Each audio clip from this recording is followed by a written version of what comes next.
I'm tired of all these soldiers here. No one speaks English in every... Un procès gagné pour une sombre affaire de reconnaissance de dettes falsifiées n'a pas suffi à faire taire la rumeur. L'image du champion est ternie pour toujours.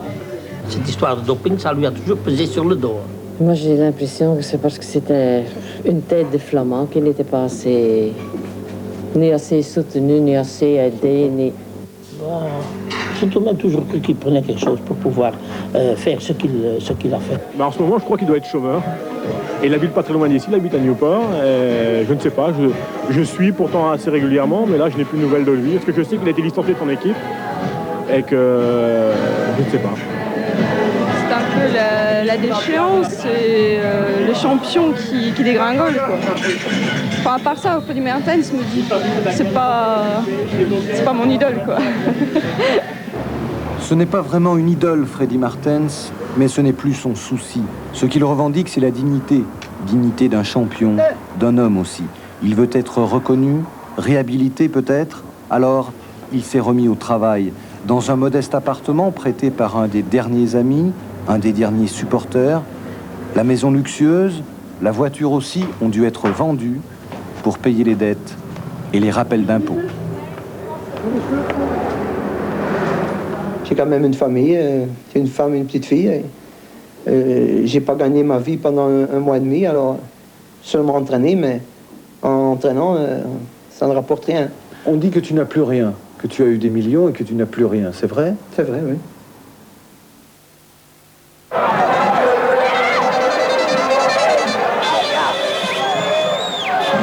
Il a tout eu pourtant, Freddy Maertens, honneur et argent, et 2 titres suprêmes, 2 maillots de champion du monde. À cette époque, en 76, il inspirait le respect de tous. Maertens, champion du monde cycliste. On a beau dire qu'un championnat du monde, c'est la course d'un jour, on est bien obligé de reconnaître que cette année, la logique a été respectée. Les meilleurs étaient à l'arrivée à Ostoury cet après-midi.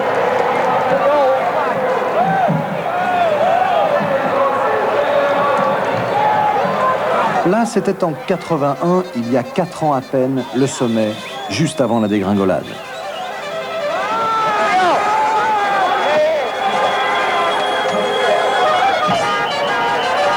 Ce qu'il reste de tout cela, une collection de maillots, de reliques sans valeur et la mélancolie. Pour tous, même pour ceux qui ont vécu sa gloire à ses côtés.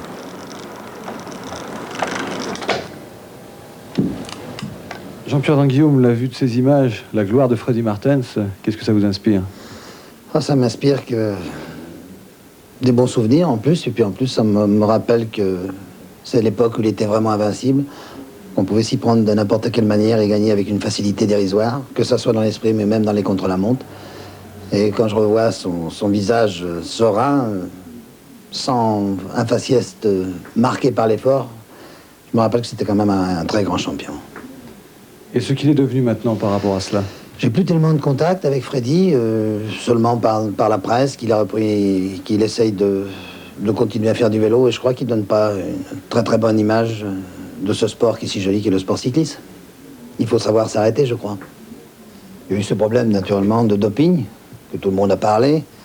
Mais vous savez, bon, le coureur cycliste, même qu'il y a eu des petits problèmes de doping, même de gros problèmes. Le Tour de France ne se fait pas avec une bouteille d'eau minérale. Bon, tout le monde le sait. Mais vous savez, pour être champion, hein, il faut faire son métier de professionnel, s'entraîner et faire vraiment son métier. Sans ça, tous les pharmaciens seraient champions du monde. Hein.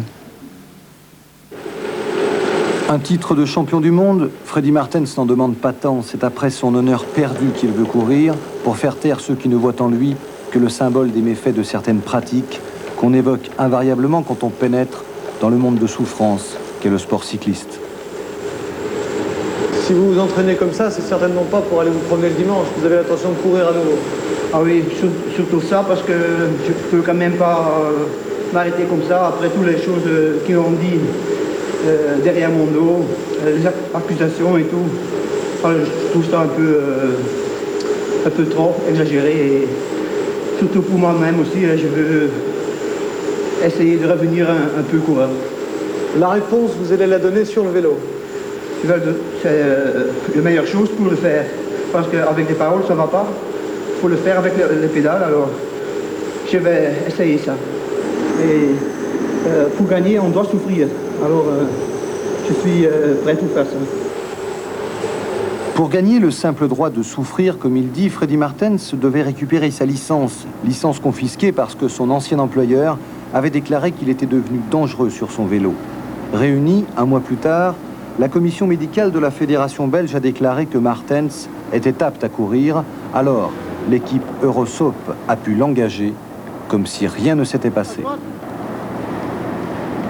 Voilà, tout ce qu'on raconte, vous savez très bien que dans le monde du sport, on raconte vite quelque chose, même sans savoir ce qu'il en est. Hein.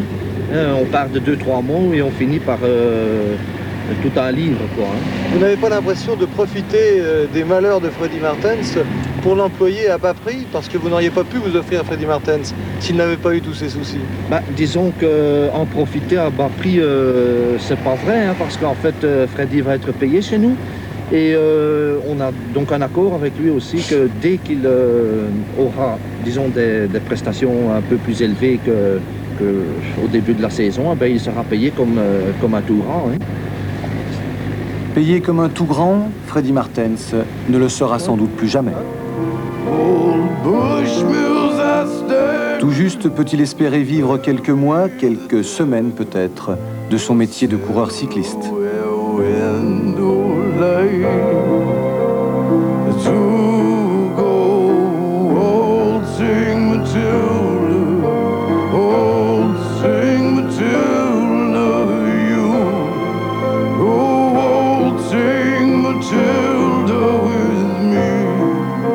Freddy Martens est seul aujourd'hui, enfermé dans l'isolement des lendemains de fête, seulement accroché à la roue d'un dernier fidèle qui croit encore en lui.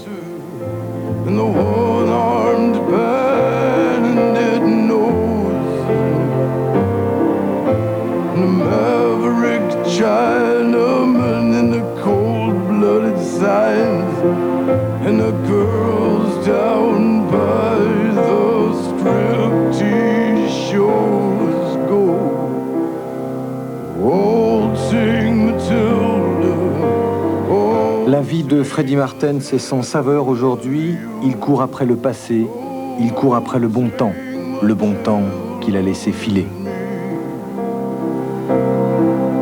No, I don't want your sympathy. Fugitives say that the streets aren't for dreaming now. Ciel bas sur une mer glacée, plus qu'ailleurs peut-être, l'isolement est dur à vivre par ici.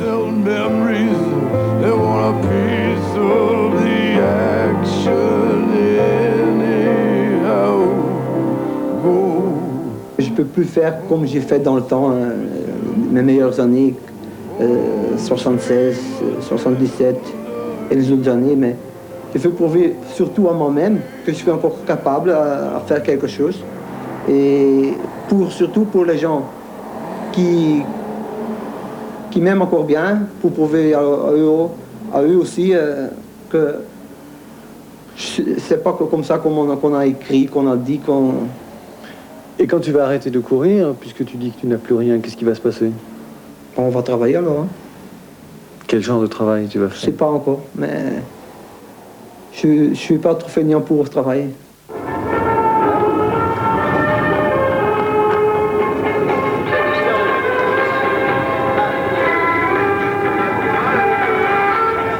Sa licence enfin rendue après 40 jours de pénitence, Freddy Martens est de retour dans un peloton de coureurs, au bas de l'échelle, dans les kermesses. Freddy Martens hier aanwezig en die vandaag het startnummer 6 heeft hier te helpen. Antenne Door zal zo dadelijk een gesprek afnemen met Freddy Martens, een interview. Ici, c'était à Oudalen, il y a quelques jours, dans le Limbourg, tout près de la frontière néerlandaise.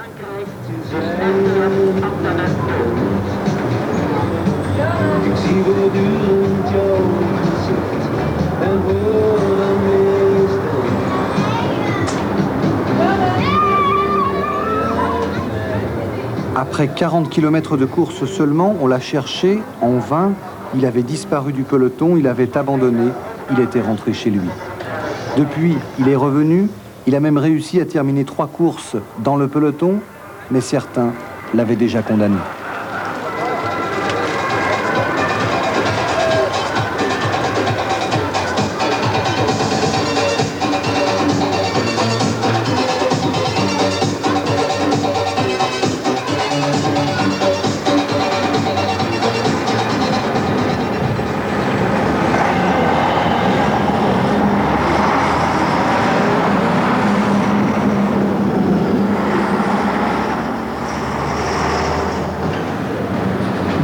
Nous avons été appelés par son ancien directeur, M. Guillaume Drissens, qui nous a demandé donc de faire une analyse de Freddy. Je crois que Guillaume Drissens, à cette époque, voyait quand même qu'il y a quelque chose qui n'allait pas physiquement chez Freddy. Alors nous avons donc fait l'étude et nous avons donc diagnostiqué qu'il était envoûté. Et nous avons fait l'exorcisme sur Freddy. Vous avez une idée des gens qui ont pu l'envoûter ? C'est-à-dire, je les connais, bien sûr, je ne peux pas en parler, je ne peux pas dire qui, mais ce sont des concurrents, donc des collègues à lui. Ça, c'est... Comment fait-on pour envoûter quelqu'un ? Eh bien, c'est-à-dire, ces gens-là, donc pour envoûter des gens, il faut avoir une puissance, bien sûr, comme que nous l'avons du Christ, eux travaillent avec Satan. Ils vendent tout simplement leur âme à Satan et reçoivent cette force de lui. Donc, ils peuvent commencer donc à travailler telle ou telle personne, ou tel animal, bien sûr, tout ce qui est vie. Alors qu'est-ce qui se passe? Qu'est-ce que ça te fait comme effet? Je peux te dire la première fois, tout à fait en français, je ne peux pas expliquer ce que je sens, mais je me sens vraiment, après qu'ils ont travaillé sur moi, soulagement tout à fait, et j'y en crois parce que je suis croyant, et je peux dire, chacun peut croire en ce qu'il veut, mais j'y crois très, très bien. Ta femme et ta fille aussi ont... Surtout ma femme aussi, ils ont passé le même acte et ils avaient sûrement besoin de ça aussi, ma femme, surtout ma femme aussi. Tu penses que quelqu'un vous a envoûté? Voilà, peut-être qu'il y a beaucoup de gens qui m'envoûtent, mais je peux rien dire, j'ai rien contre les autres gens. Ça coûte cher à Freddy Martens, ce genre de traitement? Non, nous le faisons gratuitement pour lui, vu que ce garçon, premièrement, il est très croyant. Il n'a pas à dire qu'il doit aller à la messe ou bien faire ses prières journalement. Il le fait déjà avant, il le faisait déjà avant. Donc chez Freddy, ça ne lui coûte rien. Nous le faisons gratuitement pour l'assister parce qu'il faut que ce garçon, matraqué comme qu'il a été, il faut qu'il s'en sorte. Il est capable et il fera encore une très belle carrière. Waltzing Matilda, you go waltzing Matilda with me. And it's a battered old suitcase to a hotel someplace and a wound that will never... Madame impose les mains sur le corps afin de travailler le corps physique. Moi, j'impose les mains sur la tête de façon à travailler tout le système nerveux, moelle épinière comprise.